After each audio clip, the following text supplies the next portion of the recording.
আল্লাহ সুবহানাহু ওয়া তাআলা পবিত্র কোরআনে সূরা তাহরিম ৬৬ নম্বর সূরা ৯ এবং ১০ নম্বর আয়াতে ঘোষণা করেছেন।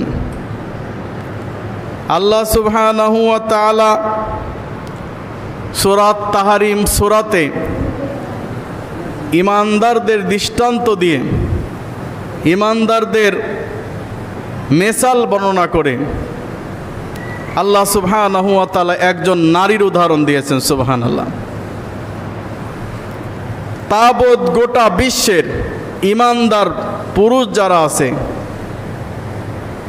এবং নারী যারা আছে, আল্লাহ সুবহানাহু ওয়া তাআলা তাদের মধ্যে থেকে একজন নারীকে পছন্দ করলেন এবং তার উদাহরণ পেশ করলেন।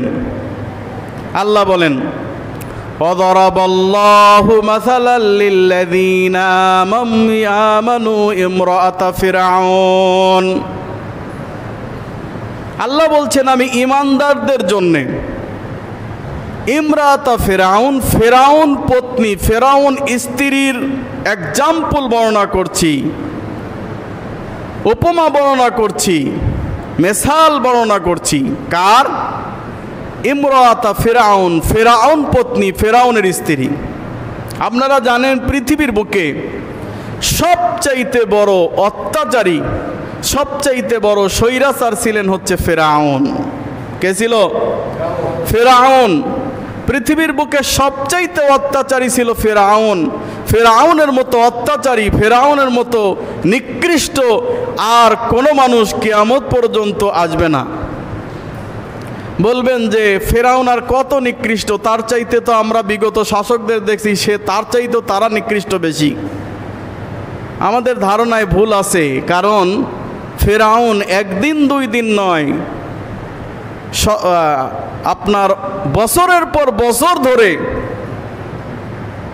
তাদের সমাজে যত পুরুষ জন্মগ্রহণ করেছে তাদের সবাইকে হত্যা করেছে। কোনো বাড়িতে যদি ছেলে জন্মগ্রহণ করত তাহলে সেই ছেলেকে তারা হত্যা করে ফেলত। কারণ সামান্য একজন জ্যোতিষীর ভবিষ্যৎবাণী দিয়া, যারা তারকারাজি দেখে জ্যোতিষ বর্ণনা করত, মানুষের ভূত ভবিষ্যৎ বর্ণনা করত, এই জ্যোতিষী বলেছিল, হে ফেরাউন, অচিরেই তোমার এই রাষ্ট্রে পতন ধরবে, তোমার রাষ্ট্র, তোমার ক্ষমতা কেউ একজন ছিনিয়ে নিয়ে যাবে। এমন একজন ছেলে এই দেশে, এমন একজন পুত্র, এমন একজন সন্তান এই দেশে জন্মগ্রহণ করছে অচিরেই। এই ভবিষ্যৎবাণী দেওয়ার পরে ফেরাউন নড়ে চড়ে বসলো। নড়ে চড়ে বসে দেখলো যে আমার এই গদি টিকায় রাখতে হলে অবশ্যই যত সন্তান পুত্র জন্মগ্রহণ করবে সবাইকে হত্যা করে দিতে হবে। সুতরাং কারো যদি পুত্র সন্তান জন্মগ্রহণ করে তাহলে তাকে হত্যা করে দেওয়া হতো, একটা পুত্র সন্তানকে আর বেঁচে রাখা হতো না সেই দিনের ভবিষ্যৎবাণীর পর থেকে। আল্লাহ সুবহানাহু ওয়া তাআলা বলেন, আল্লাহু খায়রুল মাকিরিন। ওরা চক্রান্ত করে, ওরা কৌশল করে, আর আমি আল্লাহ উত্তম মক্করকারী, উত্তম কৌশলকারী। আমার কৌশলের সাথে কি তোমরা পারবে? আল্লাহ সুবহানাহু ওয়া তাআলা দৃশ্যপটে সাইয়েদানা মুসা আলাইহিস সালাতু ওয়াস সালামকে পাঠাবেন। সুতরাং এই মুসার কারণেই বনী ইসরায়েলের যত সন্তান হচ্ছে সবগুলোকে হত্যা করে দেওয়া হচ্ছে, যেন মুসা না আসতে পারে, কারণ মুসাই হচ্ছে পরবর্তী ফেরাউনের মাথা ব্যথার কারণ হবে। যেদিন মুসা তার মায়ের পেট থেকে ভূমিষ্ঠ হলো সেদিন আল্লাহ সুবহানাহু ওয়া তাআলা বললেন, হে মুসা, আল্লাহ সুবহানাহু ওয়া তাআলা মুসার মাতাকে ওহী করলেন, হে মুসার মাতা, তুমি তোমার সন্তানকে নদীতে ভাসিয়ে দাও, একটা বাক্সের মধ্যে করে কমায় দেন, নদীতে ভাসিয়ে দাও। তো আল্লাহ সুবহানাহু ওয়া তাআলার এই কথা মতো মুসার মাতা মুসাকে একটা সিন্দুকের মধ্যে ভরে, কাঠের সিন্দুকে ভরে তাকে নদীতে ভাসিয়ে দিলেন, যাতে ফেরাউন তাকে হত্যা করতে না পারে। তো আল্লাহর কি মক্কর দেখেন, যে ভাসতে ভাসতে ভাসতে ভাসতে ফেরাউনের ঘাটে এসে পৌঁছেছে। মুসা আলাইহিস সালাতু ওয়াস সালাম ফেরাউনের ঘাটে এসে পৌঁছেছে। ফেরাউনের ঘাটে এসে পৌঁছার পরে এই যে ফেরাউনের স্ত্রী দেখে একটা ফুটফুটে সন্তান, এই সন্তানকে কোলে নিয়ে তিনি রাজপ্রাসাদে গেলেন এবং বললেন, আমার তো কোনো সন্তান হয় না, আমি এই সন্তানকে লালন পালন করতে চাই। সুবহানাল্লাহ। শত্রুর ঘরে লালন পালন শুরু হলো মুসা আলাইহিস সালাতু ওয়াস সালাম, আর লালন পালন করতেছেন হচ্ছেন ফেরাউনের স্ত্রী। পরবর্তীতে বড় হয়ে এই মুসা আলাইহিস সালাতু ওয়াস সালামই তো ফেরাউনের মাথা ব্যথার কারণ হয়েছিল কি হয় নাই? হয়েছিল। আল্লাহ যদি চান পৃথিবীর কেউ ঠেকাইতে পারে না। এই জন্য বলছি, বনী ইসরায়েলের প্রতিনিয়ত তাদের সন্তানকে হত্যা করা হতো। পৃথিবীর বুকে যত অন্যায় অপকর্ম অত্যাচার ছিল সব ফেরাউন করেছিল। এমনকি তার মন্ত্রী হামানকে বলল, হামান তুমি সুউচ্চ টাওয়ার নির্মাণ করো, আমি দেখিতে চাই মুসার আল্লাহ কোথায় আছে। টাওয়ার পর্যন্ত ইট গাঁথনি দাও, ইটের উপর ইট, ইটের পর ইট গাঁথনি দাও, এরপর উচ্চ করো, যত খুশি তত বড় উচ্চ করো। এরপরে আমি সেখানে দাঁড়িয়ে দেখব যে মুসার রব আছে কিনা। মুসা যে বলে তার রব আসমানে থাকে, আসমানে আছে, তো সেই রবকে আমি উকি মেরে দেখতে চাই। নাউজুবিল্লাহ, দেখা যাবে?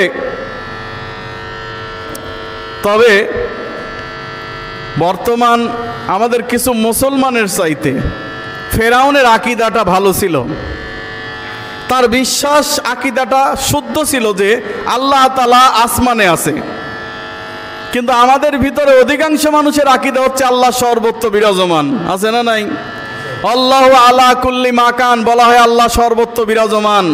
এই আকীদা যারা পোষণ করে এটা হলো কুফরি আকীদা, তার মুসলমানিত্ব থাকার কথা নয়। এটা আমার কোনো কথা নয়, ইমাম আবু হানিফা বলেছেন। তিনি একটি পুস্তক লিখেছিলেন, তার জীবনে একটা মাত্র পুস্তক, যাকে বলে রিসালা, পত্র, সেটাকে বলা হয় ফিকহুল আকবার। ফিকহুল আকবরের 51 নম্বর পৃষ্ঠায় তিনি লিখেছেন, মান ক্বালা, যে ব্যক্তি বলে আইন আল্লাহ, আল্লাহ কোথায়, লা আদ্রি, আমি জানি না। মান ক্বালা, যেই ব্যক্তি বলে আইন আল্লাহ, আল্লাহ কোথায় আমি জানি না। মনে রাখবা, এ কথাও যদি বলে আল্লাহু ফিস সামাই না আম্মান ফিল আরদি, আল্লাহ আসমানে না জমিনে, তাও আমি জানি না। এ কথাও যদি কেউ বলে আল্লাহ আসমানে না জমিনে, আল্লাহ কোথায় আছে তাও আমি জানি না, এ কথা যদি কেউ বলে ফাকাদ কাফারা, সেই ব্যক্তি কুফরি করলো, কাফের হয়ে গেল। কে বলেছেন? ফিকহুল আকবরের 51 নম্বর পৃষ্ঠায় ইমাম আবু হানিফা বলেছেন। এরপরে তিনি বলছেন নিজের কথা,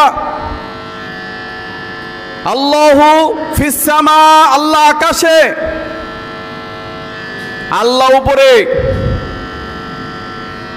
কারণ তিনি পবিত্র কোরআনের আয়াত তেলাওয়াত করে বলতেছেন, আল্লাহ বলেছেন সুম্মাস্তাওয়া আলাল আরশ, আল্লাহ সুবহানাহু ওয়া তাআলা আরশে।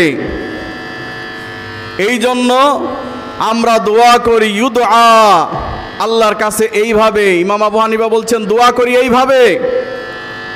যদি আল্লাহ তাআলা সর্বত্র বিরাজমান হতেন, সর্বদিকে থাকতেন, তাহলে এইভাবে দোয়া করতাম না, ঘুরে ঘুরে দোয়া করতাম।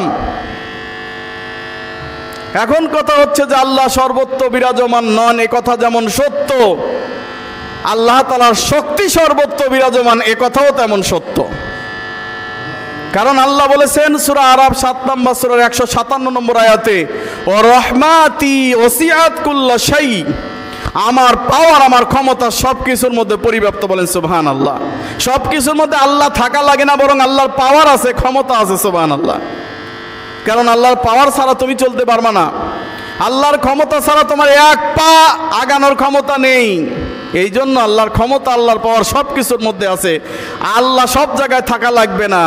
যারা বিশ্বাস করে যে আল্লাহ সব কিছুর মধ্যেই আছে, তারা মূলত মুশরিক। কারণ একমাত্র হিন্দুরাই বিশ্বাস করে যে আল্লাহ সব কিছুর মধ্যে আছে। তারা বলে সাপ অবি ভগবান, ব্যাং অবি ভগবান, গাছ অবি ভগবান, হ্যাঁ, পৃথিবীর সব কুছ ভগবান হ্যাঁ। তারা বলে পৃথিবীর সব কিছুই ভগবান, সব কিছু আল্লাহ, নাউজুবিল্লাহ। আর আমরা মুসলমানরা বলি সব কুছ ভগবান নেই, হ্যাঁ, সব কিছু ভগবান নয়, বরং সব কিছু হচ্ছে ভগবানের, মানে আল্লাহর। সব কার? এই র অক্ষরটা শুধু পার্থক্য। আজকে যদি হিন্দু ভাই আর আমাদের মধ্যে এই র অক্ষরটা শুধু তুলে দেওয়া যায়, তাহলে আমরা মুসলিম ভাই ভাই। হিন্দুরা শুধু বলবে যে সব কিছু ভগবানের, আল্লাহর, ব্যাস, তাইলে তারা আর আমরা মুসলমান। আর যদি তারা এই কথা বলে যে সব কিছুই ভগবান, তাহলে তারা মুশরিক, তাদের জন্য জাহান্নাম অবধারিত, কোনোদিন জান্নাতের আশা করা যাবে না। ঠিক যারা মাজার পূজা করে, যারা পীর পূজা করে, যারা মাজার পূজা করে, এই হিন্দুদের মধ্যে তাদের মধ্যে কোনো পার্থক্য নাই, বরং হিন্দুদের চাইতে তারা বড় মুশরিক। হিন্দুদের চাইতে বড় মুশরিক। কারণ পার্শ্ববর্তী দেশ ভারতে হিন্দুদের, যারা হিন্দুরা দেবদেবী পূজা করে, তাদের 33 কোটি দেবতা। কত কোটি? 33 করোড়। 33 কোটি দেবতার পূজা করে। যদি আপনি তাদেরকে বলেন 33 কোটি দেবতা পূজা তোমরা কেন করো, এই 33 কোটি দেবতা কি তোমাদের ক্ষমতা বলে তোমাদের কি রিজিক দিতে পারে, তোমাদের কি বাড়ি গাড়ি দিতে পারে, তোমাদের কি সন্তান দিতে পারে, তোমাদের কি অর্থনৈতিক সচ্ছলতা আনয়ন করতে পারে? তারা বলবে লা, কখনো নয়। তারা আমাদের অর্থনৈতিক সচ্ছলতা আনতে পারে না, তারা আমাদের বিপদ উদ্ধার করতে পারে না, বরং তারা এতটুকু পারে, লিউকাররিবুনা ইলাল্লাহি যুলফা, আল্লাহর কাছে সুপারিশ করতে পারে। কথা মনে হয় বোঝেন নাই? আরবের মুশরিকরা, তাদেরকে যখন জিজ্ঞাসা করা হতো লাতের পূজা কেন করো, মানাতের পূজা কেন করো, উজ্জার পূজা কেন করো, তখন তারা বলতো আমরা এই জন্যে করি, লিউকাররিবুনা ইলাল্লাহি যুলফা, এরা আল্লাহর কাছে আমাদের কাছে পৌঁছে দেবে আমাদের সুপারিশ। কারণ লাত একজন ভালো মানুষ ছিল, মানাত একজন ভালো মানুষ ছিল, উজ্জা একজন ভালো মানুষ ছিল। আমরা তাদের সুপারিশ আল্লাহর কাছে পেশ করি যে আল্লাহ, এই নেক বান্দাদের উসিলায় তোমরা আমাদেরকে তুমি দান করো, আমাদেরকে বিপদ আপদ উদ্ধার করো, বাস এতটুকু। কিন্তু আপডেট মুশরিক মুসলমানদের মধ্যে যারা মাজার পূজা করে, মাজারে যারা সেজদা দেয়, মাজারে যারা মনোবাঞ্ছনা পূরণ করার জন্য যায়, মাজারে যারা মানত করে, মাজারে যারা নজর নেওয়াজ প্রদান করে, তাদের উদ্দেশ্য হচ্ছে যেই বাবা সেখানে শুয়ে আছে, যেই মৃত ব্যক্তি সেখানে শুয়ে আছে, সেই মৃত ব্যক্তি তাকে বিপদ থেকে উদ্ধার করবে, নাউজুবিল্লাহ। ডাইরেক্ট ওই মৃত ব্যক্তি নাকি তাকে বিপদ থেকে উদ্ধার করবে। এই বিশ্বাস যদি কেউ লালন করে, তাহলে তারা মুশরিক হয়ে যাবে, এতে কোনো সন্দেহ নাই। শুধু মুশরিক নয়, 33 কোটি দেবতার পূজা করে তারা যত বড় অপরাধ করেছে, মাজার পূজা করে এরা তার চেয়ে বেশি বড় অপরাধ করেছে। অতএব রাসূল সাল্লাল্লাহু আলাইহি সাল্লাম বলছেন, লা তাদা তিমসালান ইল্লা তামাসতাহু ওয়ালা কবরান মুশরিফান ইল্লা সাওয়াইতাহু। আলী, শুনে রাখো, ছাড়বে না কোনো মাজার, ছাড়বে না কোনো উঁচু কবর, ছাড়বে না কোনো মূর্তি, সব কিছু ভেঙে মাটির সাথে মিশে দাও। অতএব ইমানের দাবি হচ্ছে, আপনার আহলে হাদিস এলাকায় যদি কোনো মাজার থাকে তাকে ভেঙে গুড়িয়ে দিতে হবে, এটাই হচ্ছে ইমানের দাবি। কিসের দরখাস্ত? আগে ভাঙতে হবে, তারপরে যা হয় সেটা পরের বিষয়। এটা হলো ইমানের দাবি। কারণ হিন্দুদের চাইতে এরা বড় মুশরিক, কোনো সন্দেহ নাই। কারণ হিন্দুরা বিশ্বাস করে এই যে আমরা যে এদের পূজা করতেছি, এদেরকে বানানোর উদ্দেশ্যে এরা ভালো মানুষ ছিল, এই জন্য এদেরকে মূর্তি পূজা করতেছি, জাস্ট এরা আল্লাহর কাছে আমাদের সুপারিশ পৌঁছে দেবে মাত্র, এর চেয়ে বেশি কিছু মনে করে না। আর এরা মনে করে যে এরাই হচ্ছে গাউস, এরাই হচ্ছে কুতুব, এরা উদ্ধারকর্তা, আমাদেরকে উদ্ধার করবে, আমাদের সন্তান দিবে, আমাদেরকে রোগ ব্যাধি ভালো করবে, এবং কি আমাদেরকে তারা যাবতীয় বিপদ আপদ থেকে উদ্ধার করবে। এই ধারণা যদি কোনো মানুষের থাকে, আল্লাহর কসম করে বলি, যদি তারা জান্নাতে যায় তাহলে হিন্দুরাও জান্নাতে যাবে। সুতরাং এই সমস্ত মুশরিক, এই সমস্ত শিরিকের আড্ডাখানা যদি আপনারা পান, গুড়িয়ে দিবেন, ভেঙে দিবেন, এটাই হচ্ছে ইমানের দাবি। তবে যারা নিজেদেরকে মুশরিক বলে স্বীকার করে নিয়েছে, যারা হিন্দু, তারা মূর্তি পূজা করে, ধর্ম পালন করে, তাদের বিষয়টা সম্পূর্ণ আলাদা। কারণ লাকুম দীনুকুম ওয়ালিয়া দীন, দিনে জবরদস্তি নাই, যে যার ধর্ম পালন করবে, এখানে কোনো সমস্যা নাই। কিন্তু বলতে হবে যে আমি আসলে মুশরিক, আমি মূর্তি পূজাই করি, আমার এই মূর্তি পূজায় তোমরা বাধা দিও না। আমরা তাদেরকে দাওয়াত দিতে পারি, কিন্তু তার মূর্তি ভাঙা, তার এই দেবালয়ে গিয়ে আক্রমণ করা আমাদের কাজ নয়। তাদেরকে বোঝাতে হবে, বোঝানোর পরে তারা নিজেরটা নিজে ভেঙে ফেলবে। কিন্তু মুসলমানও দাবি করবা, নিজের নাম আব্দুর রহমান রাখবা, নিজের নাম আব্দুল্লাহ রাখবা, নিজেকে তুমি মুসলমানের সাথে নিসবত করবা, তারপরে তুমি মাজার বানাবা, সেই মাজারে পূজা হবে, সেই মাজারে মানুষ নজর নেওয়াজ দেবে, সেই মাজার মানুষ ভিজিটর করতে আসবে, এই মাজার মুসলমান হিসাবে টিকায় রাখা যাবে না, ওটা ভেঙে ফেলতে হবে। সুতরাং আমি বলছিলাম, ফেরাউন এত বড় অত্যাচারী ছিল, ফেরাউন এত বড় খারাপ লোক থাকার পরেও সে কিন্তু বিশ্বাস করতো যে আল্লাহ আসমানে। এই জন্য হামানকে বলল, হামান তুমি বিরাট পিরামিড তৈরি করো, বড় করে তুমি টাওয়ার নির্মাণ করো, আমি সেখানে গিয়ে আল্লাহকে দেখে আসবো। মুসার বলে আল্লাহ আছে, রব আছে, সে রবকে দেখে আসবো। আল্লাহ বলছেন যে দেখো, সেই ফেরাউনের ঘরে আমি এমন একজন আল্লাহর বান্দিকে রেখে দিয়েছি, সারা পৃথিবীর পুরুষ নারীর জন্য তাকে এক্সাম্পল, তাকে মেসাল বর্ণনা করে দিয়েছি। বলেন সুবহানাল্লাহ। উদাহরণ বর্ণনা করে দিয়েছি। আল্লাহ বলছেন, ওয়াদারাবাল্লাহু মাসালাল লিল্লাযীনা আমানু ইমরাআতা ফিরআউন إذ قالت رب ابن لي عندك بيتا في الجنة ونجني من فرعون وعمله ونجني من القوم الظالمين। সূরা তাহরিম ৬৬ নম্বর সূরার ৯ এবং ১০ নম্বর আয়াতে আল্লাহ বলছেন, আমি ঈমানদারদের জন্য ফেরাউন পত্নীর দৃষ্টান্ত বর্ণনা করছি।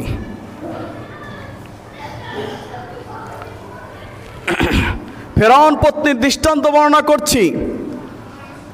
ফেরাউন পত্নী যখন ঈমান এনেছিল, দিন ধর্ম ইসলাম গ্রহণ করেছিল, তখন এই ফেরাউন তাকে অত্যাচার অনাচার করেছিল, তার বুকের উপর পাথর চাপা দিয়েছিল, তপ্ত মরুভূমির মধ্যে, রোদের মধ্যে তাকে বুকে পাথর চাপা দিয়ে রাখা হয়েছিল।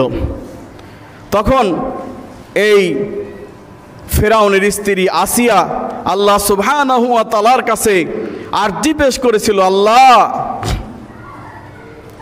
তুমি আমার দোয়া শোনো, আজকে তারা আমাকে অন্যায় অত্যাচার করছে, আল্লাহ তুমি এই অন্যায় অত্যাচারীর কবল থেকে, জালেমের কবল থেকে তুমি আমাকে মুক্ত করো, আর জান্নাতে তোমার পাশে আমার জন্য একটা ঘর নির্মাণ করো। বলেন সুবহানাল্লাহ। আল্লাহ সুবহানাহু ওয়া তাআলার কাছে ফেরাউনের স্ত্রী দোয়া করলেন যে আল্লাহ তুমি আমাকে তোমার জান্নাতের পাশে একটা গৃহ নির্মাণ করে দাও।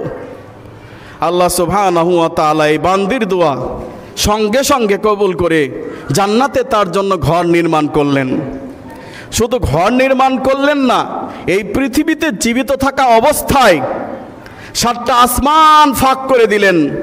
এবার বললেন যে হে আল্লাহর বান্দি, তুমি দেখে নাও তোমার মৃত্যুর পূর্বে ওই যে দেখো তোমার জান্নাত দেখা যায়। বলেন সুবহানাল্লাহ। পৃথিবীর বুকে এমন কোনো মানুষের জন্ম হয় নাই দুনিয়ায় বসে জান্নাত দেখেছে। এমন কোনো মানুষ কেন, 1,24,000 নবী এবং রাসূলের কেউই দুনিয়ায় বসে জান্নাত দেখে নাই।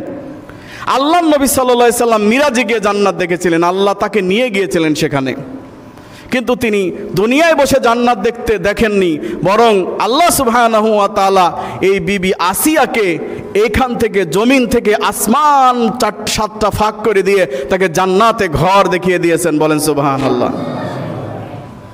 এখন প্রশ্ন হচ্ছে, আমাদের মা ও বোনেরা, আপনার স্বামী কি ফেরাউনের চেয়েও খারাপ? কথা কয় না, আপনারা বলে কি করবেন, তাদের কথা তো শোনা যাচ্ছে না। আপনার স্বামী কি ফেরাউনের চেয়েও খারাপ? নিশ্চয়ই না, ফেরাউনের চেয়েও খারাপ না। সুতরাং আপনার স্বামীর দোহাই দিয়ে আপনি ইসলাম থেকে দূরে সরে যাবেন, ধর্ম পালন থেকে দূরে সরে যাবেন, দিন সঠিক পদ্ধতি থেকে দূরে সরে যাবেন, এটা তো কাম্য নয়। বরং আপনার স্বামী ফেরাউনের চাইতে অন্তত পক্ষে ভালো, সুতরাং আপনি ফেরাউনের স্ত্রীর মতো হন, বিবি আসিয়ার মতো হন, দেখবেন আল্লাহ সুবহানাহু ওয়া তাআলা আপনার জন্য জান্নাতে গৃহ নির্মাণ করে রাখবেন। বলেন সুবহানাল্লাহ। আল্লাহ সুবহানাহু ওয়া তাআলা আরেকজন মহিলার দৃষ্টান্ত বর্ণনা করছেন, মারইয়াম ইবনাতা ইমরান আল্লাতী আহসানাত ফারদাহা ফানাফাকনা ফীহি মির রূহিনা ওয়া সাদ্দাকাত বিকালিমাতি রাব্বিহা ওয়া কুতুবিহি ওয়া কানাত মিনাল কানিতিন।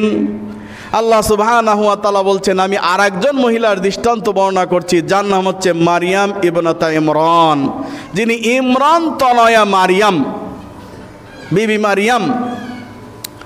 আল্লাহ সুবহানাহু ওয়া তাআলা বলছেন যে সে তার সতীত্বকে রক্ষা করেছিল। আমি আল্লাহ সুবহানাহু ওয়া তাআলা আমার পক্ষ থেকে আমি তার ভিতরে রূহের সঞ্চার করেছিলাম, ফীহি মির রূহি, রূহের সঞ্চার করেছিলাম। সাইয়েদানা ঈসা আলাইহিস সালাতু ওয়াস সালামকে কুমারী মাতা মারইয়াম, বিবি মারইয়াম তাকে জন্মগ্রহণ করিয়েছিলেন, তাকে পৃথিবীর আলো মুখ দেখিয়েছিলেন, অথচ তাকে কোনোদিন কোনো পুরুষ স্পর্শ করে নাই। বলেন সুবহানাল্লাহ। আল্লাহ বলছেন, কাযালিকা, এইভাবেই আমি আল্লাহ যা চাই তাই করে ফেলি, কুন ফায়াকুন, আমি কুন বলি, ফায়াকুন বলতে সময় লাগে না, তা হয়ে যায়। বলেন সুবহানাল্লাহ। সে নারী নিজেকে ধৈর্যশীল করে রেখেছিল।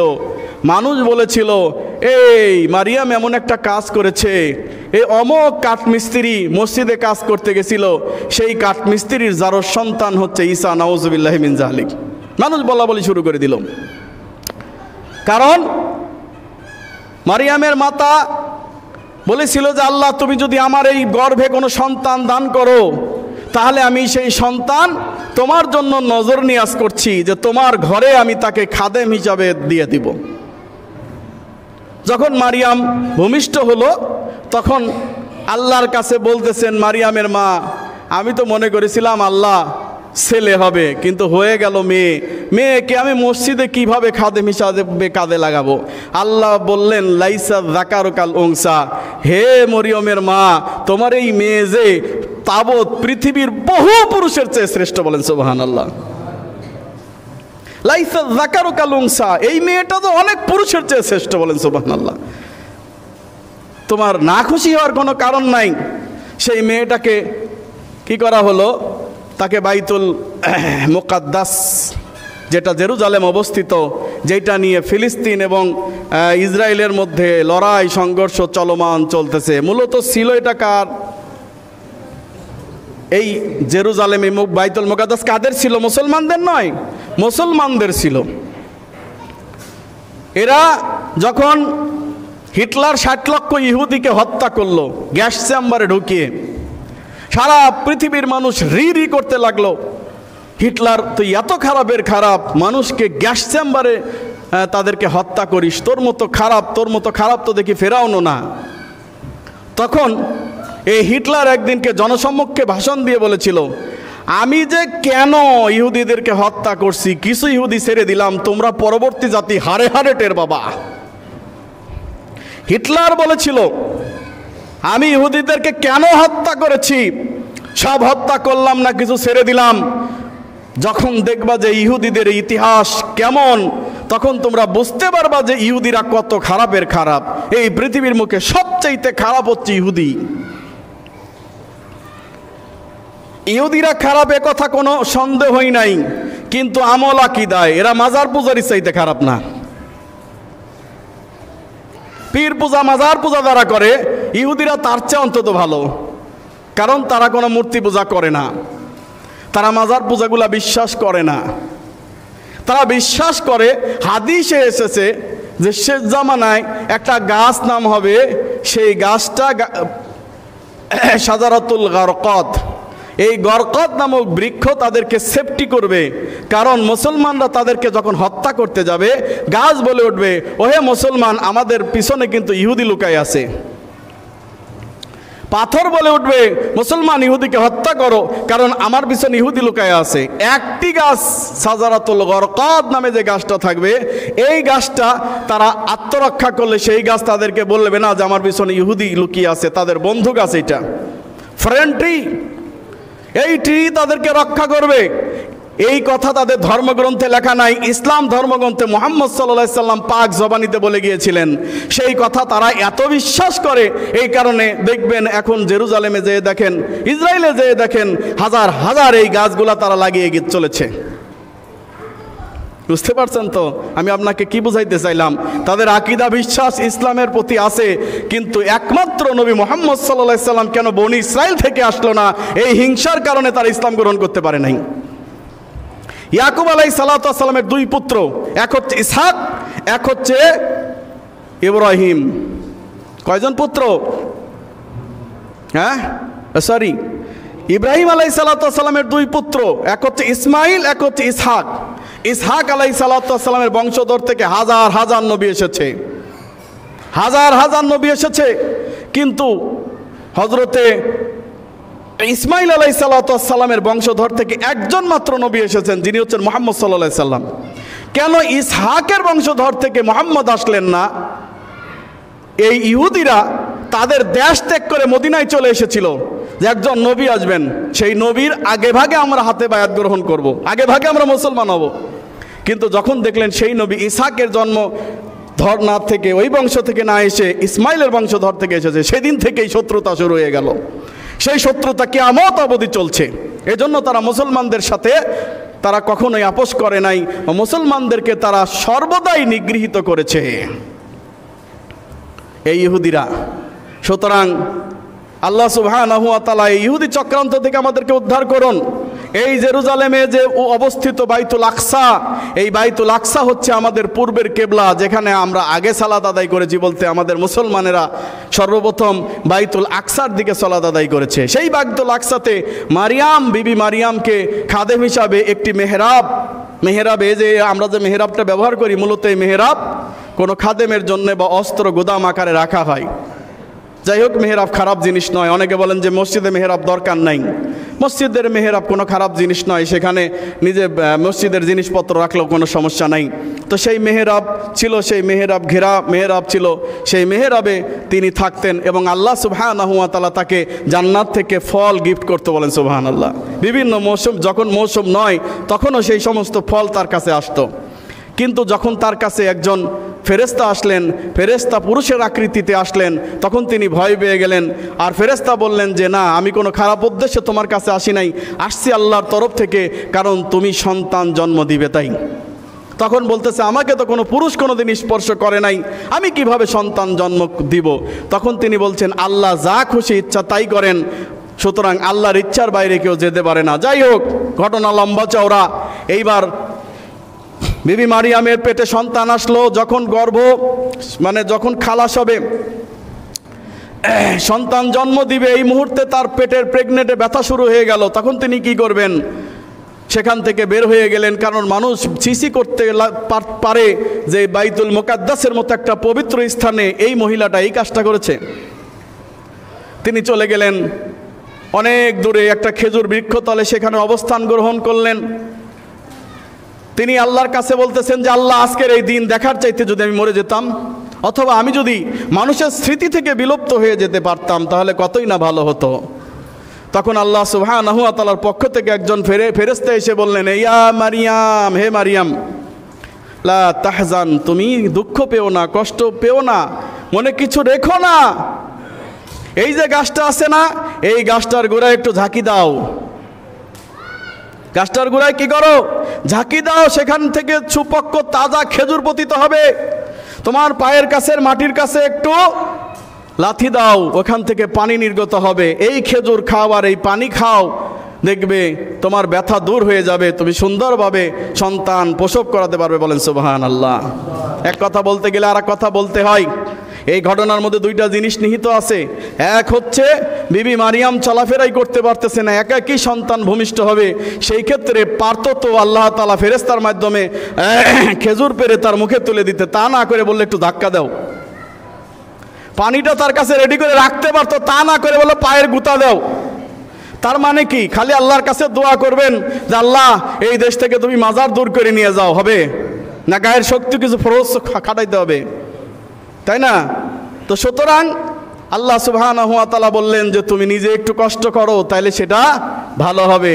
আরেকটি জিনিস কি জানতে পারলাম, যারা প্রেগনেন্ট মহিলা আছেন, বাচ্চা দান করবেন, তাদের জন্য এই সময়ে খেজুর খাওয়াটা খুবই ভালো। কারণ খেজুর খাইলে আপনার সুপ্রসব হয়, অর্থাৎ বাচ্চা সিজার করার সম্ভাবনা খুব কম থাকে। বলেন সুবহানাল্লাহ। এই সময়ে খেজুর খাবেন আর বিশুদ্ধ পানি পান করবেন। অর্থাৎ ডাক্তাররা বলতেছেন যে যারা প্রেগনেন্ট তারা বেশি বেশি করে স্যালাইন খাবে, প্রতিদিন 2টা করে।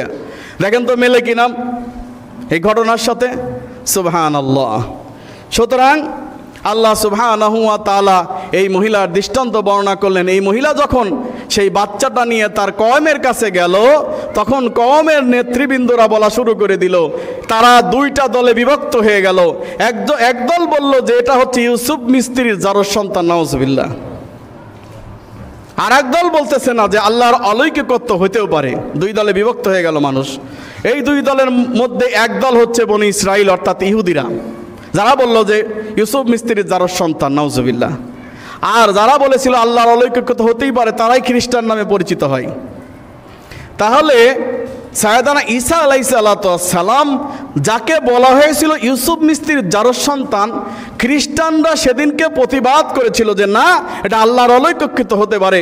সেই খ্রিস্টানদের কি হলো, যে এই খ্রিস্টানরা ইহুদিদেরকে ছাউনি করে দেয়, এই ফিলিস্তিনে এই ইসরায়েল নামক একটা রাষ্ট্র করে দেয়।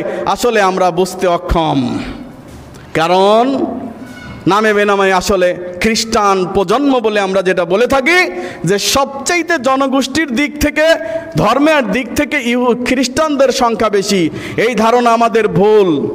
মুসলিমদের জনসংখ্যা বেশি, একথা সঠিক, কিন্তু খ্রিস্টানদের জন্ম বেশি, তাদের ধর্মের লোক বেশি, এই ধারণাটা ভুল। কেন ভুল জানেন? তারা নামে খ্রিস্টান কিন্তু ভিতরে ভিতরে ইহুদি। কথা মনে হয় বোঝেন নাই? এই যে টুইন টাওয়ার, তাদের হোয়াইট হাউস, পৃথিবীর তাবৎ রাজনীতি, সব রাজনীতি ঘোরপ্যাচ ইহুদিদের মধ্যে।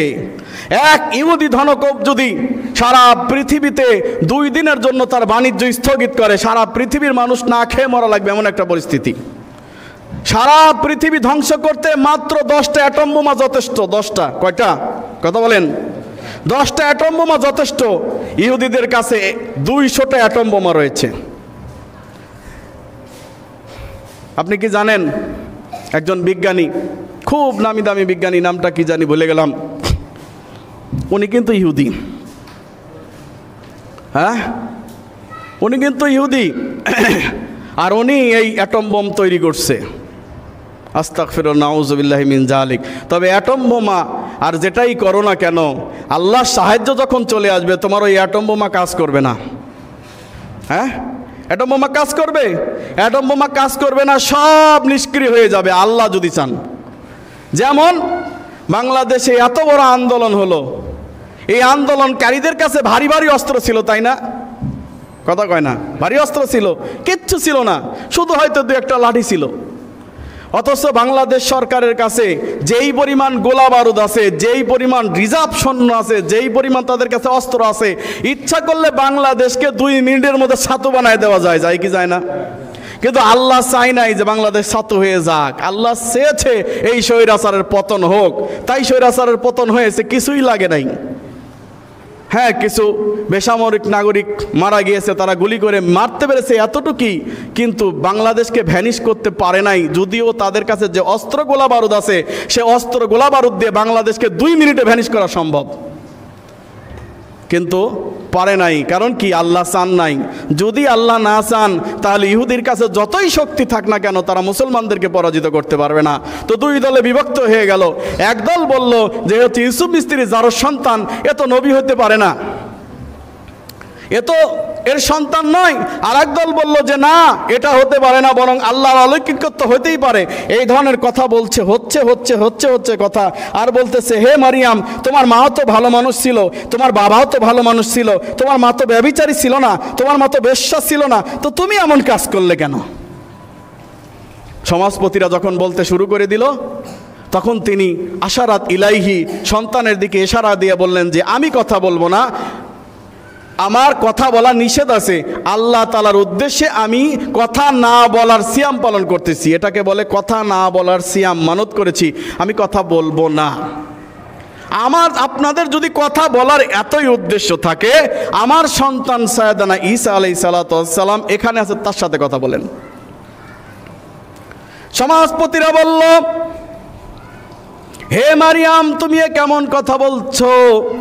কাইফা নুকাল্লিমু মান কানা ফিল মাহদি সাবিয়া, আমরা কেমন করে কথা বলবো যে দোলনায় দোল খাচ্ছে, মায়ের দুধ পান করছে, এই ছেলেটার সাথে আমরা কিভাবে কথা বলবো?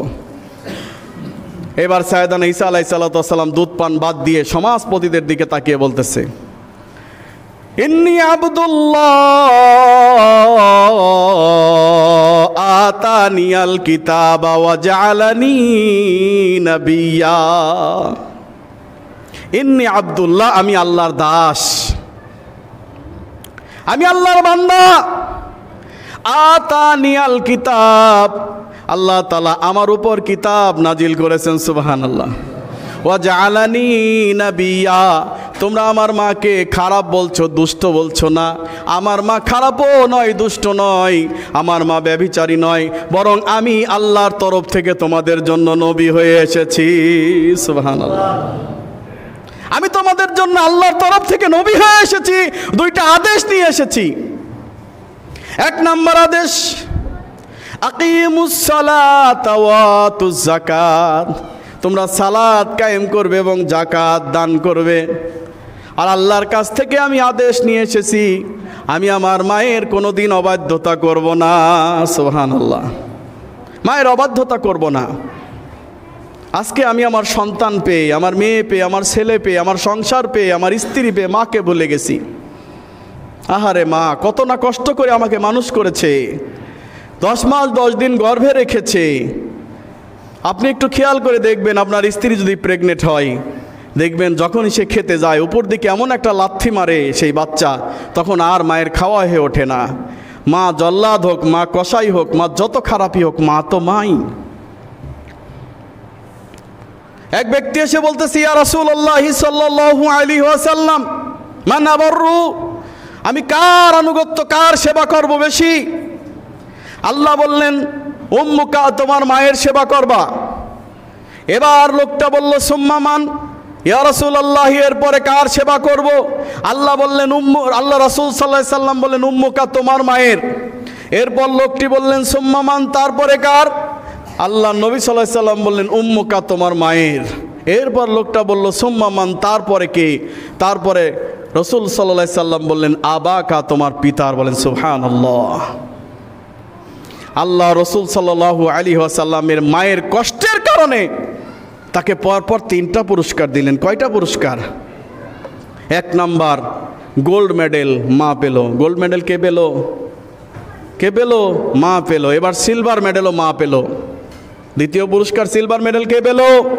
মা পেল। 3য় নম্বরে ব্রোঞ্জ মেডেল কে পেল? মা পেল। আর 4 নম্বরে সান্ত্বনা পুরস্কার কে পেল? বাবা। তবে রাসূল সাল্লাল্লাহু আলাইহি সাল্লাম বলছেন, তোমার মা হচ্ছে জান্নাতের মধ্যম দরজা, তোমার বাবা হচ্ছে জান্নাতের মধ্যম দরজা। এক ব্যক্তি এসে বলল, ইয়া রাসূলুল্লাহ সাল্লাল্লাহু আলাইহি সাল্লাম, আমার স্ত্রীকে আমি অনেক ভালোবাসি, কিন্তু আমার বাবা আমার মা বলছে তাকে তালাক দিতে হবে, তো আপনি আমাকে বলেন তো আমি কি করব? আপনি যদি বলেন যে তালাক দিয়ে দাও তো দিব, আর আপনি যদি বলেন যে তালাক দিও না তাহলে দেব না, কারণ আমি আমার স্ত্রীকে ভালোবাসি, আমি আমার স্ত্রীর এত দোষ দেখি না, কিন্তু তারপর আমার মা বাবা ক্যাটর ক্যাটর করে। এখন আপনি যদি বলেন তাহলে আমি ফয়সালা মেনে নিতে বাধ্য, যেহেতু আপনি রাহমাতুল লিল আলামিন মহানবী সাল্লাল্লাহু আলাইহি ওয়াসাল্লাতু ওয়াসসালাম। আল্লাহ নবী কিচ্ছু বললেন না, বললেন যে দেখো তোমার মা এবং বাবা জান্নাতের মধ্যম দরজা, তোমার মা এবং বাবা তোমার জান্নাতের মধ্যম দরজা, এখন তুমি জান্নাতের দরজাটা রাখবে না ভেঙে ফেলবে, বাবা এটা তোমার ব্যাপার, আমি এটা ফতোয়া দিতে পারবো না। সুবহানাল্লাহ বলবেন না?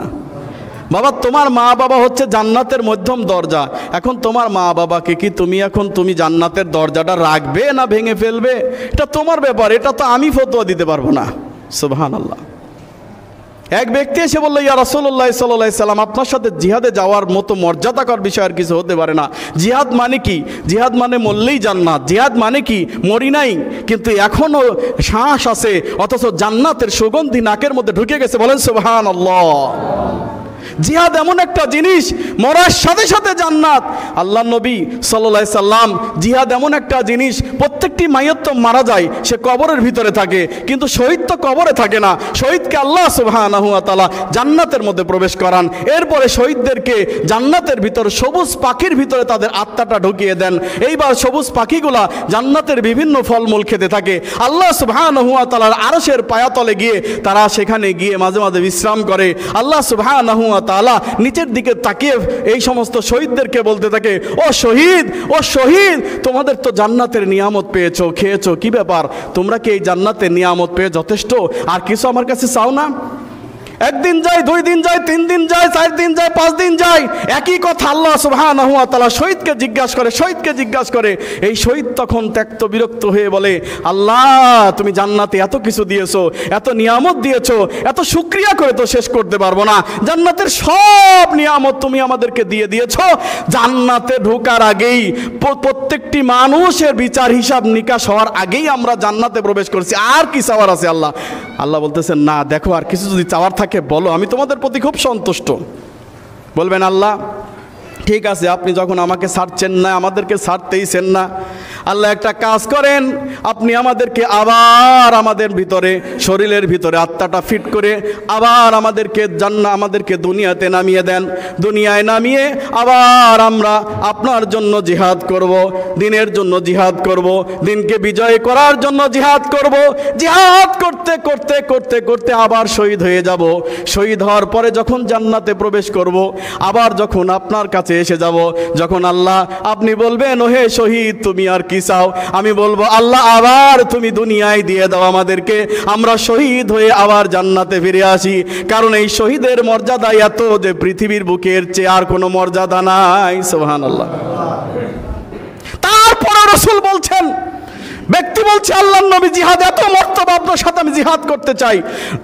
আল্লাহর নবী বললেন যে না, তোমার মা অসুস্থ, তোমার বাবা অসুস্থ, বাড়িতে তারা বৃদ্ধ অসুস্থ, বাবা তুমি তোমার পিতামাতার খেদমত করো, জিহাদের চাইতে তোমার বড় হবে। বলেন সুবহানাল্লাহ। সুবহানাল্লাহ। যার পিতামাতা অসুস্থ, বয় বৃদ্ধ, আল্লাহ বলেন, আল্লাহ তা'বুদু ইল্লা ইয়াহু ওয়া বিল ওয়ালিদাইনি ইহসানা। শুনে রাখো, আমি আল্লাহর ইবাদত বন্দেগী করার পরে, আমি আল্লাহকে সেজদা দেওয়ার পরে, আমি আল্লাহর আদেশ নিষেধ মানার পরে তোমাদের যেই কাজটা করতে হবে, সর্বপ্রথম কাজ হচ্ছে তোমাদের পিতামাতার সাথে সৎ ব্যবহার করা, ভালো ব্যবহার করা, হুসনে সুলুক করা, ভালো ব্যবহার করা। এমন ভালো ব্যবহার করবে যেন তোমাদের পিতা তোমাদের কথায় অসন্তুষ্ট হয়ে উপ শব্দ পর্যন্ত উচ্চারণ না করে। এমন ভালো ব্যবহার করবে যেই ভালো ব্যবহারের কারণে তোমার মা বাবা যেন একটু বিন্দু পরিমাণ কষ্ট না পায়। সুবহানাল্লাহ। মন থেকে যেন বলে ওঠে না, হারে আমার ছেলেটা আমার এত কষ্ট দিল, মেয়েটা এত কষ্ট দিলে, এই কথাটাও যেন না বলে। কারণ রাসূল সাল্লাল্লাহু আলাইহি ওয়াসাল্লাম বলছেন, শুনে রাখো, আল জান্নাতু তাহতা আকদামিল উম্মাহাত, কারণ তোমার মায়ের পায়ের নিচে তোমার জান্নাত। বলেন সুবহানাল্লাহ। একজন তাবি এসে মায়ের পায়ে চুমা খেতেন আর বলতেন, মারে আমি তোমার পায়ে চুমা খেলে খুব আনন্দ পাই। তখন মা বলতো, কি রে তুই আমার পায়ে চুমা খাস কেন? আমি কি তোমার পায়ে চুমা খাই? আমার এত টাকা পড়ছে তোমার পায়ে চুমা খাবো, আর আমি জান্নাতের খাম্বায় চুমা খাই। বলেন সুবহানাল্লাহ। দুনিয়ায় যে জান্নাতের খাম্বা রয়েছে, দুনিয়ায় যে জান্নাত রয়েছে, এই জান্নাতের পায়ে আমি চুমা খাই। বলেন সুবহানাল্লাহ। সুতরাং মা বাবার সাথে কোনোদিন খারাপ ব্যবহার করবেন না। তারা আপনাকে বাড়ি থেকে বের করে দিয়েছেন, বের হয়ে যান, সমস্যা নাই। তারা যদি অন্যায় অত্যাচার করে থাকে, কিয়ামতের দিন তার জবাবদিহি সে নিজে করবে। কিন্তু বাবা মায়ের সাথে খারাপ ব্যবহার করে নিজের জান্নাত তাকে হারাম করে নিয়েন না। তবে হ্যাঁ, যেই বাবা মা আপনাকে শিরিক করতে প্ররোচিত করে, কুফর করতে প্ররোচিত করে, গণতান্ত্রিক পদ্ধতিতে ভোট দেওয়ার জন্য আপনাকে চাপ দেয়, এই কুফার এই শিরিক থেকে বাঁচার জন্য এই মা বাবা কোনোদিন আনুগত্য করা যাবে না। গত কয়েকদিন আগে আমার এক দোস্ত, অর্থাৎ এই গাজীপুর আমরা 24-25 বছর এসেছি, তার মধ্যে সর্বপ্রথম যে গাজীপুরের দোস্ত একজন ছিল, তার বাড়িতে গিয়ে এইখানে সিস্টেম আমরা পাবনার মতো সিস্টেম না, আপনাদের এই এলাকায় সিস্টেম হচ্ছে ওই তখন, এখন নাই, যে দোস্ত করতে হলে দুই পরিবারকে দাওয়াত দিয়ে তারপর একটা ভালো অনুষ্ঠান করে দোস্ত বানাইতে হইতো আগে। কি ভাই আপনাদের এলাকায় ছিল না? এটা ছিল তো, ছিল। দুই পরিবারকে দাওয়াত দিয়ে আমরা সেই দোস্ত গ্রহণ করেছিলাম। সেই দোস্তগিরি এখন অবশ্য নাই, এখন এলাকায়ও নাই, কিন্তু এই এলাকায় প্রথমে সেই রকম করে দোস্ত বানাতে হতো আর কি। তো সেই দোস্ত আমাকে সেদিনকে বলতেছে যে, হুজুর ঘটনা হলো যে দোস্ত হয়েছে আমাদের এই এলাকা ইউনিয়নে ইউনিয়ন বিএনপি পরিষদ নির্বাচন হচ্ছে, তো এইখানে মনে করো যে আমরা চাচ্ছি একজন আলেমকে এইখানে নেতা হিসাবে দেওয়ার জন্যে, তুমি রাজি আছো নি? তুমি রাজি আছো নি? আমি বললাম, গণতন্ত্রের উপর আমি পেশাব করি, পেশাব। গণতন্ত্র আমি থুথু দেয় বমি করি। তুমি আমারে বলতেছো এই কথা? হ্যাঁ, গণতন্ত্র শুধু হারাম নয়, কুফরি মতবাদ। কারণ গণতন্ত্র, গণ মানে মানুষ, তন্ত্র মানে বিধান, মানুষের তৈরিকৃত বিধান। যেই নামেই আসেন না কেন, হেফাজত নামে আসেন, চরমুনাই নামে আসেন, জামাত ইসলাম নামে আসেন, যেটা কুফরি মতবাদ সেটা ইসলাম দিয়ে যতবারই ধৌত করেন কাম হবে না। মানুষের মল গুকে যদি 1 কোটি বার গরুর দুধ দিয়ে ধৌত করেন, কখনো গু থেকে নির্গত হবে? ভালো হবে কখনো? এটা হবে না। ঠিক গণতন্ত্র কোনোদিন ভালো হতে পারে না, এটাই স্বাভাবিক। অতএব এই গণতান্ত্রিক নির্বাচনে যাওয়া তো দূরের কথা, এটা তো আমি কুফার মতবাদ মনে করি। এই মতবাদের সাথে তো আমি জিহাদ ঘোষণা করেছি বহু বছর আগেই। সুতরাং এ কথা বলার পরে দমে গেল আর বললো যে আর কেউ থাকলে তাইলে কইয়েন। আমি বললাম যে এত স্বপ্ন দেখিও না, তোমরা যে স্বপ্ন দেখতেছো অলরেডি চাঁদাবাদি শুরু করছো। গাজীপুরের ঘটনা, এই জুট ব্যবসায় 2 বিএনপি মারামারি করে আগুন দিয়ে 18টা মোটরসাইকেল পুরাই দিচ্ছে। আজকের আপডেট নিউজ ঘটনা, আজকের ঘটনা। ক্ষমতা এখনো আসেই নাই, এমন ক্ষুধার্ত। এরা তো 15 বছর খেয়ে একবারে টুইটুম্বু রয়ে গেছে। আর এরা মাত্র মনে করেন যে চিন্তা করছে যে এই কবে আমরা খাবো, তো খাইতে তো দেরি হয়ে যাচ্ছে, তাড়াতাড়ি করে খাওয়া লাগবে। খাইতে গিয়ে যে গলায় ঢেকে যাচ্ছে বুঝতেছেন না। এই আপনাদের এই দুষ্টামির কারণে কোনোদিন আর ক্ষমতায় আসতে পারবেন কিনা সন্দেহ আছে। কারণ বাংলার জনগণ এই বৃহত্তর 2 দলকে লাথি মেরে বিদায় করে দিয়েছে, আর কোনোদিন ফিরে আনবে বলে আমার মনে হয় না। কারণ কথা আছে না, নৌকার ধানের শীষ এক হিসাবের 2 বিষ, বলে না মানুষ। কারণ ওরাও অত্যাচার অনাচার কম করে নাই। নির্বাচন নিয়ে কারচুপি, নির্বাচন নিয়ে নাটক ওরাও কম করে নাই। আমিরে জামাত প্রফেসর ডক্টর আসাদুল্লাহ আল গালিব স্যারকে মাযহাবি ভাইয়েরা মনে করে যে উনি হচ্ছে বাংলাদেশের সবচেয়ে বড় পীর, মানে বড় হচ্ছে বুজুর্গ লোক, আউলিয়া লোক, এটা মনে করে। কারণ জানেন ঘটনা আপনারা পড়েন নাই, কারাস্মৃতি পড়ে দেখেন, 16 মাসের কারাস্মৃতি। গোপালগঞ্জে যখন আমিরে জামাতকে কোর্টে তোলা হবে, সেই দিন হাজারো হাজারো মানুষের ঢল। আগের দিন রাতে সব হোটেল বুকিং হয়েছে। কি ঘটনা? ঘটনা হচ্ছে যে আমাদের দেশে একজন আল্লাহর ওলি এসেছে, সেই আল্লাহর ওলিকে দেখতে চাই। এখান সব স্কুল মাদ্রাসা সব ছুটি দিয়ে দিছে, চলো আল্লাহর ওলিকে দেখে আসি। সুবহানাল্লাহ। এরা কেউ আহলে হাদিস না, সব মাযহাবী পরিবারের বাচ্চারা, ছেলেরা সব মাযহাবী পরিবারের। এই লোকটাকে 1টা 2টা নয়, 14টা মামলায় জড়িয়ে হেনস্থা করেছে ওই তৎকালীন ধর্মভীরু সরকার বলে পরিচিত হ্যাঁ, ওরা তৎকালীন ওই কাজটা করেছিল, তাকে 14টা জেল দিয়েছিল, তার মধ্যে 13টাই খুনের মামলা। আর একটা হচ্ছে আপনার গাড়ি পুরানোর মামলা। কত মামলা দিয়ে তাকে হেনস্থা করেছে, কিন্তু আল্লাহর উদ্দেশ্য ছিল অন্যরকম। সুবহানাল্লাহ। সুতরাং আমরা সে কথা বলি না। কথা হচ্ছে যে বাংলাদেশে আমরা আর ওই চাঁদাবাজির রাজনীতি, হ্যাঁ, দুর্নীতির রাজনীতি আর চাই না। যেটা চলে গেছে ওটার আমরা মুখে আনতে চাই না। আমরা চাই এদেশ সুন্দর সুষ্ঠুভাবে পরিচালিত হোক, সুন্দর সুষ্ঠুভাবে তাওহীদের আলোকে এই দেশ পরিচালিত হোক। বলুন আল্লাহুম্মা আমিন। সুতরাং যত শিরকি মাজার আছে, যত উচ্চ কবর আছে, সব ভেঙে মাটির সাথে গড়িয়ে দাও। কোনো অনুমতি লাগবে না, কোনো সিগনেচার লাগবে না, আগে ওটা ভাঙতে হবে, তারপরে কি হয়েছে ওটা পরের বিষয়। আল্লাহ সুবহানাহু ওয়া তাআলা আমাদের সেই তৌফিক দান করুন, আল্লাহুম্মা আমিন। সেই সাথে বলছিলাম যে আল্লাহ সুবহানাহু ওয়া তাআলা মানুষের জন্য একজন দুইজন নারীর দৃষ্টান্ত বর্ণনা করলেন। সেই সাথে ওই সূরার মধ্যে আরও 2টা নারীর দৃষ্টান্ত বর্ণনা করলেন। একটা ছিল ফেরাউনের ঘরে, একটা ছিল কার ঘরে? ফেরাউনের ঘরে থাকা সত্ত্বেও আল্লাহ তাকে দুনিয়া থেকে জান্নাত দেখিয়েছেন। আর একজন হচ্ছে বিবি মারিয়ামের ঘটনা বর্ণনা করেছেন। এরপরে ওই একই আয়াতে, একই সূরায় শেষের দিকে 2জন নারীর বর্ণনা করতেছেন যারা নবীর পরিবারে ছিল। একজন হচ্ছে নূহ আলাইহিস সালাতু ওয়াস সালামের স্ত্রী। কে? সাইয়েদানা নূহ আলাইহিস সালাতু ওয়াস সালাম 950 বছর তার জাতির কাছে দাওয়াত দিয়েছিলেন। নূহ আলাইহিস সালাতু ওয়াস সালামের একজন স্ত্রী, আরেকজন ছিল লূত আলাইহিস সালাতু ওয়াস সালামের স্ত্রী। নূহ আলাইহিস সালাতু ওয়াস সালামের স্ত্রী, তিনি ইসলাম গ্রহণ করে নাই, তার সন্তানও ইসলাম গ্রহণ করে নাই। কেনান, মনে রাখবেন, আলেমের সন্তান হইলেই যে সে আলেম হবে কথাটা ভুল। আলেমের সন্তান জালেম হয় অনেক ক্ষেত্রে, আবার অনেক ক্ষেত্রে জালেমের সন্তান আলেম হয়। হয় কি হয় না? হয়। সুতরাং মনে রাখবেন, আলেমের সন্তান জালেম হতে পারে।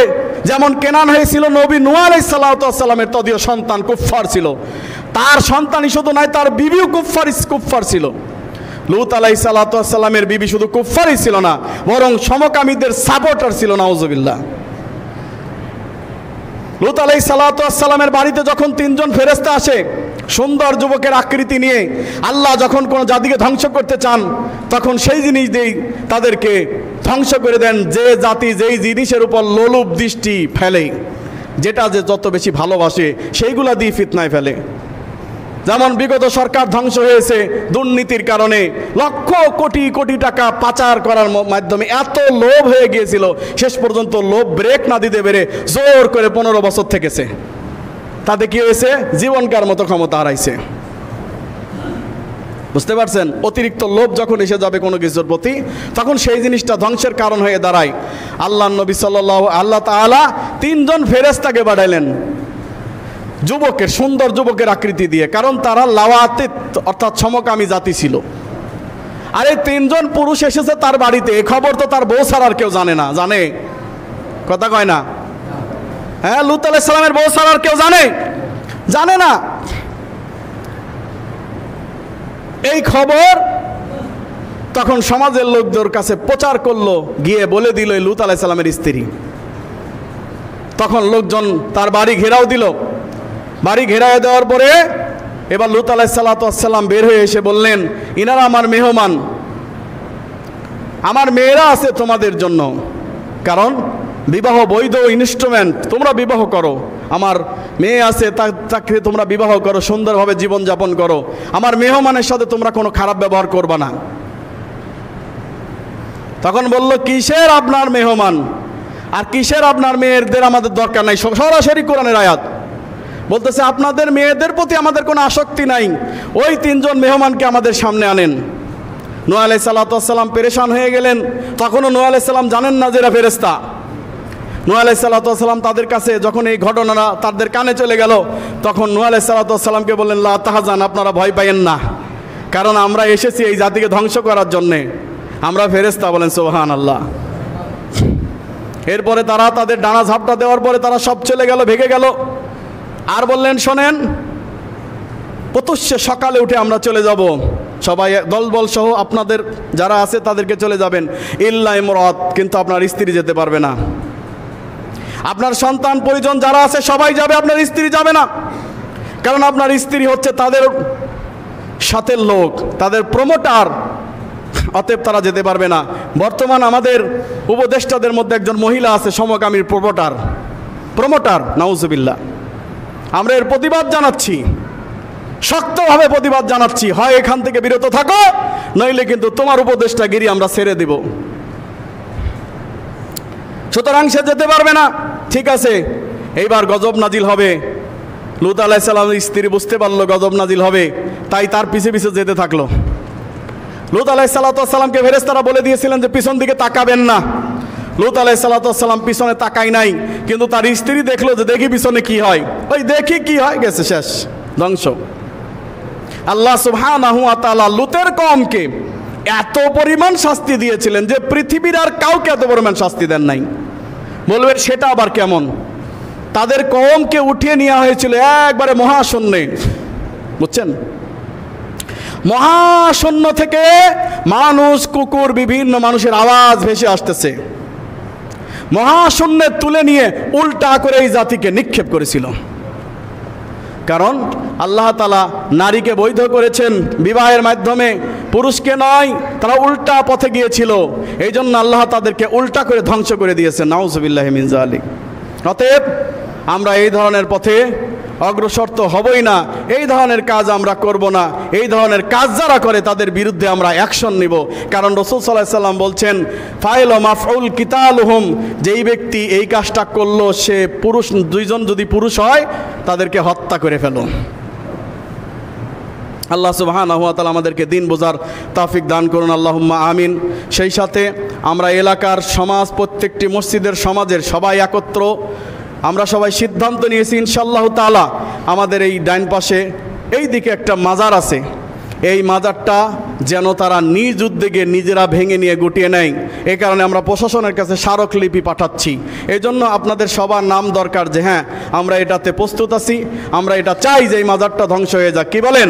আপনারা চান? কে কে চান? হাত তোলেন, হাত তোলেন। লিল্লাহি তাকবীর, লিল্লাহি তাকবীর। হাত নামান। আপনারা সবাই ইনশাল্লাহ এই পত্রে সিগনেচার করে যাবেন। আমরা প্রশাসনের মাধ্যমে এটা ভাঙাবো, আমরা নিজেরা যাব না। কারণ আমরা নিজেরা গেলে অনেক রকম কথা হতে পারে। যখন প্রশাসন আমাদেরকে অনুমতি দিবে ইনশাআল্লাহ তাআলা আমরা নিজেরা গিয়ে সেখানে ভাঙবো।